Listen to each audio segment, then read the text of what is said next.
Lake Lewis, always kind enough to join us on the Boardwalk on the hotline. We'll talk a little NFL with him. Does a great job covering the NFL and the Redskins. You know, it's funny. I was following your tweets the other day, and I'm thinking to myself, when is he going to start ripping on this team? And then all of a sudden, boom, it was the play calling, and it's the same old Redskins. And, man, I'll tell you, we go from this team contending in the NFC East to all of a sudden now they're 1-1, and they're just an average team.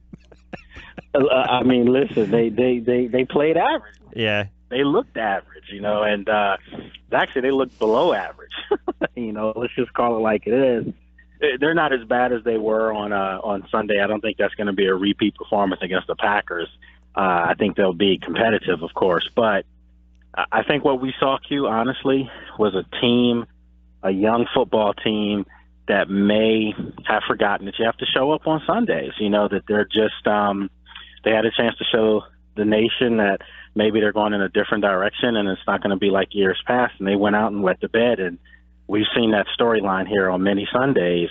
I just don't think that that's going to be the nucleus and the makeup of this team by the end of the year. No, and I don't think Gruden has margin of error to have these guys not coached up and ready to play, right? I mean, he doesn't have that. Now, Doug, Peterson, he's got a little more equity built up with the resume and winning a Super Bowl. But again, quite frankly, they weren't ready to play against Tampa Bay. And I don't think anyone saw Fitzpatrick duplicating what he did, and Deshaun can still fly.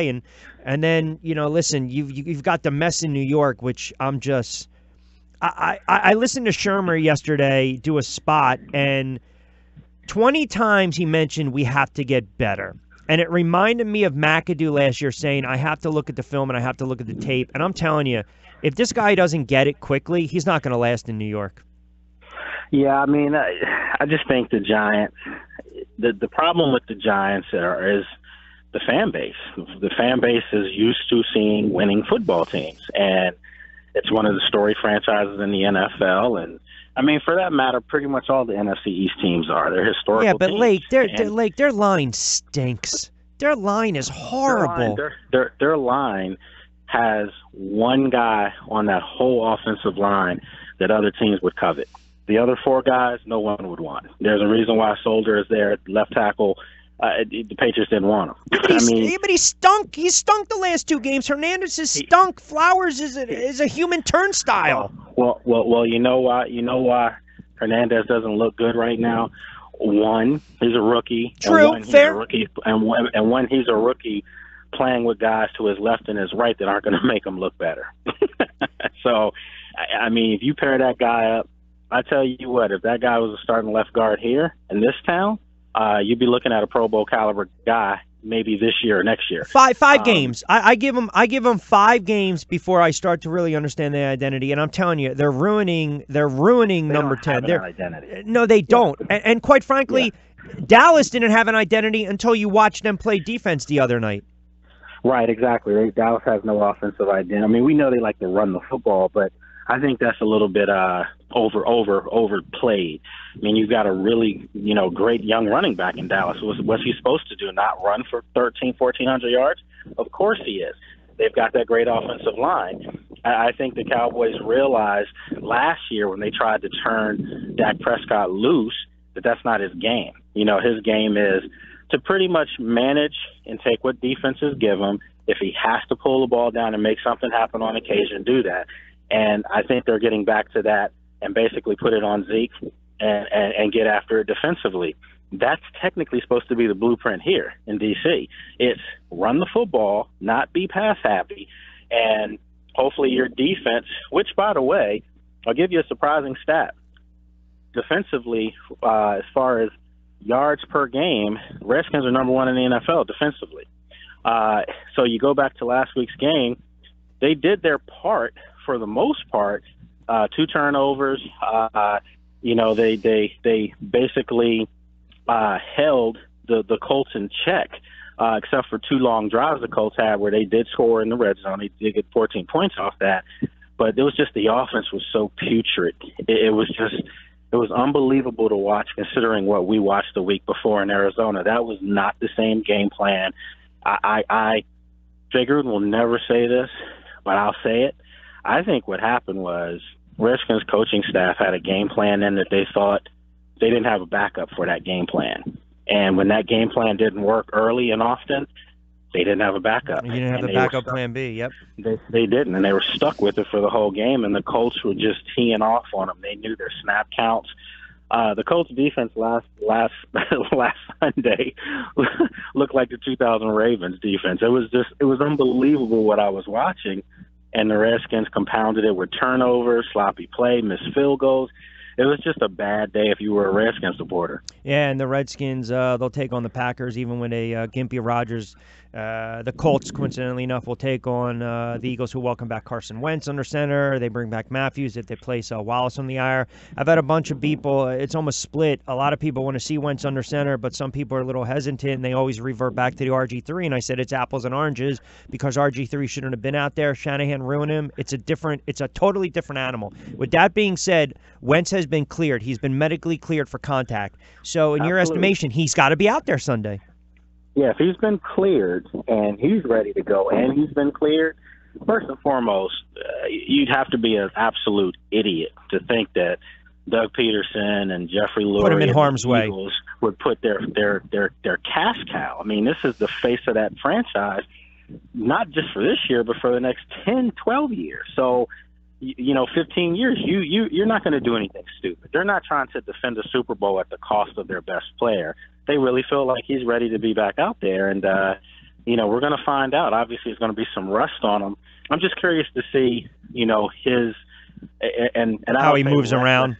Yeah, and I don't say reckless in a negative light, but he's a quarterback, kind of like a Brett Favre was. He throws his body around. Hence that's how he got hurt against the Rams last year, diving for the touchdown. That's what he does, and it's just going to be curious to see if.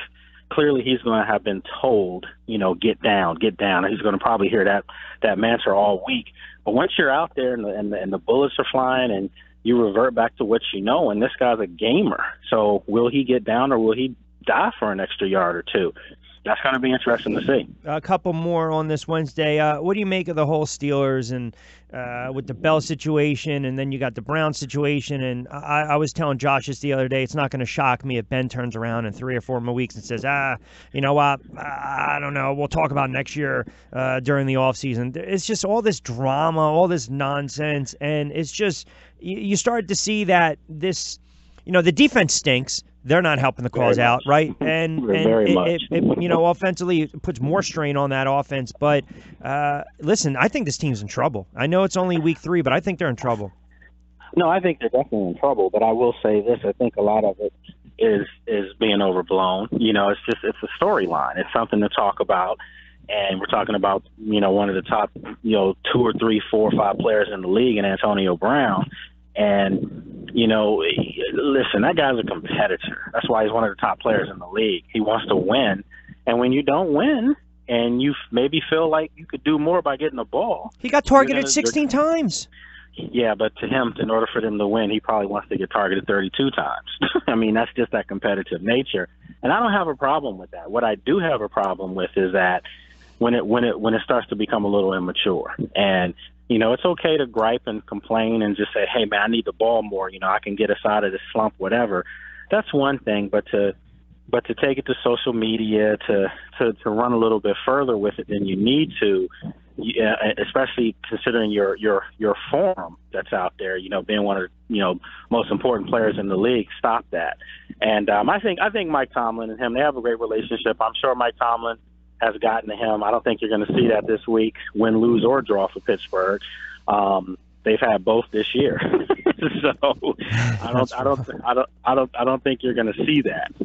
So listen, and this, Q. What cures all L's? Yeah, winning. Get a W. Get a W. This team rolls out Sunday and beats Green Bay. You won't remember the Colts game. That's true. It's just something that needs to get done. Now I'll tell you this though. I don't want my week next week here to be, and I'm standing right here right now practice. I don't want my week next week to be a bunch of drama. And I guarantee you, though, if they go out and stink the joint up Sunday against the Packers, we have a bye next week. We have a bye after this game. Answering a lot of questions. That's an early bye, too. Oh, it's a super early bye. Now you're talking. Feels like a month. Yeah, and you're going to be hearing a lot of people who already aren't Gruden supporters. Yep. This town is almost 50-50. This town's divided. Some love Gruden. I'm in the category of being a Gruden supporter. I think he's good for this team, good for this franchise, and he brought some stability here. And he did bring a divisional championship here, something they hadn't done in 20-something years. So it's not like he's been a failure here. But one of the things that Jay Gruden hasn't done, he hasn't reeled off consistency as far as his play calling and the games that he's called. But, anyone in that building, and you walk around the league, and people will tell you, they'll bring up the names, Sean McVay, Matt LaFleur. Mm-hmm. They'll bring up all these young coaches and coordinators that were with Gruden. And Sean will flat out tell you that he learned a lot from Gruden. He's one of the great offensive minds. But that's more in the passing game. Gruden's just not a guy that likes to run the football. He just doesn't. And it almost, you and I talked about it after the Arizona game. I was like, it worked. It opened everything up for him. But I know to him it was boring. I know it was. And last week, they got away from it early. I mean, you can see that the Colts stopped your running game. They did. They really put the clamps on it throughout the first half. But yet you still were down at halftime by, I think, 6 points. So, the game's not out of reach by any stretch. Try to reestablish that in the second half, and I don't think they did that at all. Two more before I let you out here. Quickly on Tampa Bay and the way Fitzpatrick has been playing, and I heard Deshaun Jackson's comments on the NFL Network, and I agree wholeheartedly. You keep riding it out with Fitzpatrick, and you know what? If you have to go to Winston, you wait for Fitzpatrick to stink it up. But I'm telling you, he keeps playing like this, or they keep winning, Winston might be done in Tampa. I'll say this: if Fitzpatrick continues to play the way he does, there's no way you move him out of there.